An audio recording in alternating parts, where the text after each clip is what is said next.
Welcome to Graveside Walks. In today's video, we will visit the grave of Michael Collins and take a brief glimpse into his life. Michael Collins was born in Rosscarbery, County Cork on October the 16th, 1890, the youngest of 8 to Michael, a farmer who had been a member of the Irish Republican Brotherhood, and Mary Ann O'Brien. Michael was 6 years of age when his father passed away.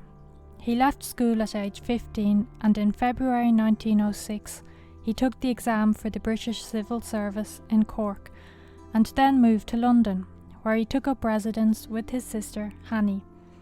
He became a clerk at the Post Office Savings Bank at Blythe House. He would go on to become a messenger at Horn & Company, a London firm of stockbrokers, in 1910.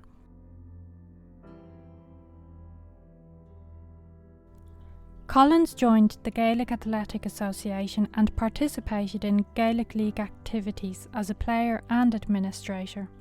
It was through this that he was introduced to the IRB, Irish Republican Brotherhood, by Sam Maguire, a Republican from Dunmanway, County Cork. In January 1916, he returned to Dublin and became a financial advisor to Count Plunkett. He would then go on to fight in the Easter Rising. This would be his first appearance in public events. He served at the headquarters of the rebellion, the General Post Office on O'Connell Street, then known as Sackville Street. He was aide-de-camp to Joseph Plunkett. He fought alongside Patrick Pearse and other members of the rising leadership.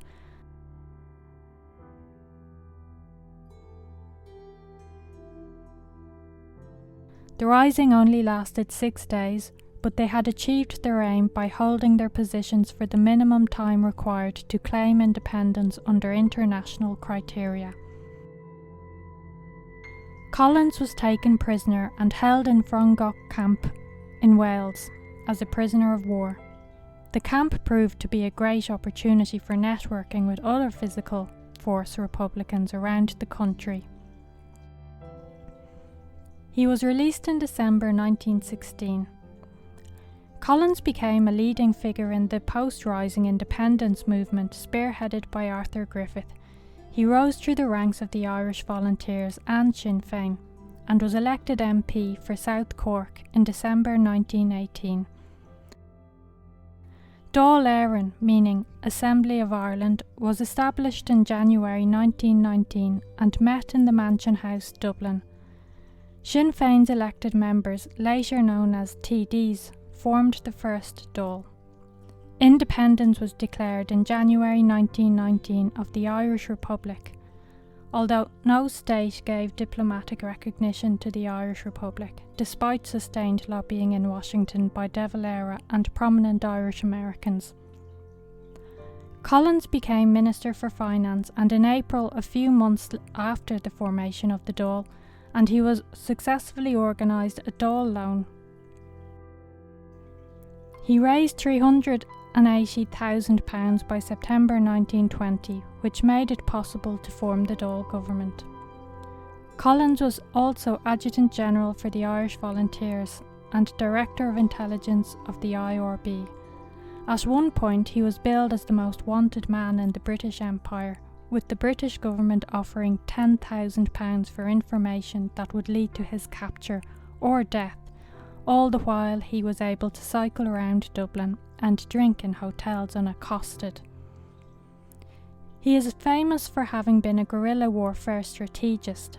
He planned many successful attacks against the British forces. Through his IRB links, he was able to acquire a limited supply of arms from the USA and Europe, and masterminded jailbreaks, in particular that of Eamon de Valera from Lincoln Jail in February 1919. Collins' men who were in the ports and on the ships enabled de Valera to journey to the USA in June 1919 and return to Ireland in December 1920. After the ceasefire in July 1921, Collins was one of 5 members of a delegation that travelled to London on the 9th of October, a day after the others, he had stayed behind to celebrate his formal engagement to Kitty Kiernan. The resulting Irish-Anglo Treaty that was signed in December 1921 would establish the Irish Free State, but would depend on an oath of allegiance to the Crown. This clause in the treaty is what De Valera and other Republican leaders found hardest to accept. Collins saw the treaty as the freedom to achieve freedom. Under his leadership, a provisional government was formed in early 1922, but civil war broke out. On the 22nd of August, he was killed during an ambush in the remote valley of Baile na Mullaw, close to his birthplace. There has been a lot of controversy over who was responsible for his death, but it is widely accepted that he was killed by anti-treaty forces. The Free State would come to an end in 1937 when a new constitution came into force, removing the residual role of the king in Irish law. The state took the name Ireland.